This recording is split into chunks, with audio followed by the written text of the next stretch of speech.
Je m'appelle Jin Shendong, je vous présente la troisième partie en brièvement quelques exemples d'actions, éducation pour la santé et dispositifs de prévention.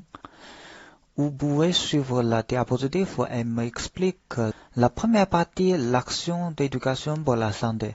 À mon avis, on peut améliorer les organisations de prévention et de traitement à tous les niveaux. Mener une promotion et une éducation de masse en matière de santé publique. Faire connaître largement des voies de transmission et des méthodes de la dermatophytose, ainsi que la nécessité de mesures préventives et d'un traitement rapide et complet. Éduquer le grand public pour qu'il adopte de bonnes habitudes d'hygiène et respecte d'hygiène, système de soins de santé, etc. Après, mettez en œuvre la politique consistant à donner la priorité à la prévention et à combiner prévention et traitement. Mettez en œuvre une série de systèmes d'examen physique, d'isolement, de prise en charge et de traitement, et lutter pour la détection précoce, le diagnostic précoce et le traitement précoce. Ensuite, la deuxième partie très importante, la prévention. La prévention est la clé de la lutte contre la dermatophytose. Je propose donc deux mesures préventives. La première mesure préventive est prendre soin de sa peau. Prendre soin de bien vous sécher la peau après le bain. Si vous avez une infection fongique, si vous souhaitez éviter que ce problème ne vous arrive, vous devez prendre un bain une fois dans la journée.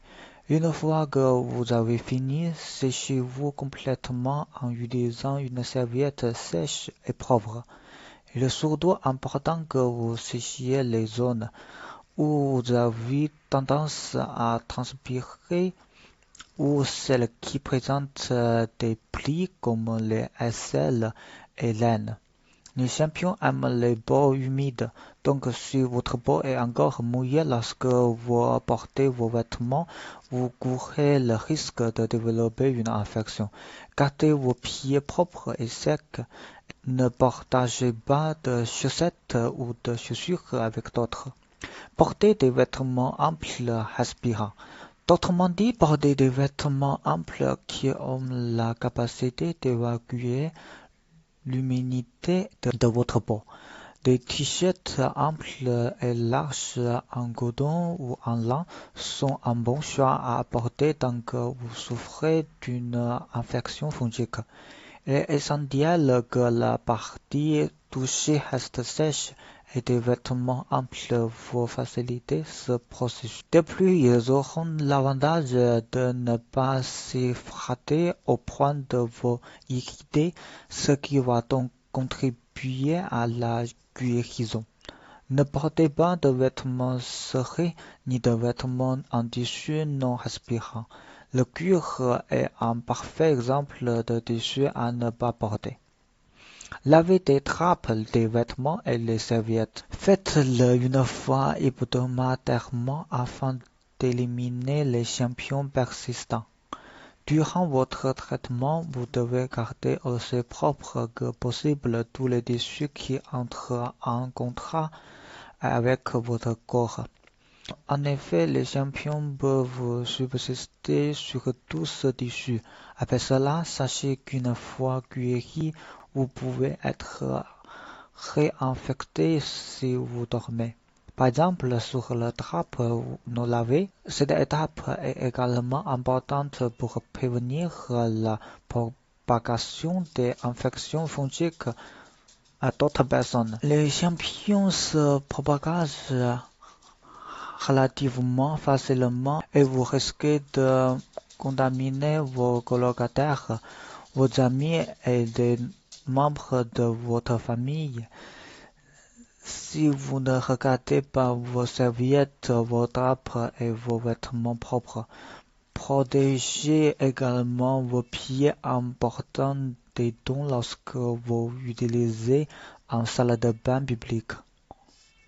comme les douches de la salle de sport ou des abords d'une piscine. La deuxième mesure pour prévenir est essayer des remèdes naturels. Buvez du vinaigre de cidre dilué. Cela vous aidera également à lutter contre ce genre d'infection.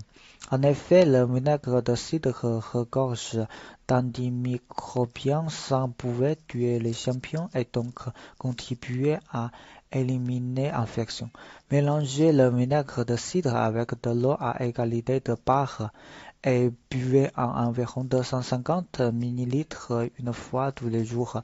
Cette mesure devrait contribuer à empêcher la propagation de l'infection et à éliminer rapidement. Le vinaigre de cidre est également riche en nutriments sanguins, le phosphore, le calcium et le potassium. Malheureusement, ces propriétés antifongiques ne reposent sur aucune preuve scientifique. Vous pouvez vous en procurer dans une épicerie ou un supermarché et même dans certaines grandes pharmacies. Consommez du yaourt nature en guise de petit déjeuner. Cela vous aidera à obtenir un apport actif de culture bactérienne. Le yaourt qui contient une culture bactérienne l'active contient beaucoup de probiotiques qui peuvent contribuer à améliorer la santé des bonnes bactéries présentes dans la tube digestif. Un intestin plus sain augmentera la capacité du corps à lutter contre les infections, même les infections fongiques. Vous pouvez vous en procurer du yaourt dans une épicerie ou un supermarché. Prenez la peine de vérifier l'étiquette sur l'emballage du yaourt et vous assurez qu'il contient des sources vivantes de lactobacillus avant de l'acheter. Tout comme le vinaigre de cidre, les propriétés antifongiques du yaourt ne reposent sur aucune preuve scientifique et proviennent de sa capacité à améliorer la santé générale de l'intestin. Ma présentation est terminée. Merci.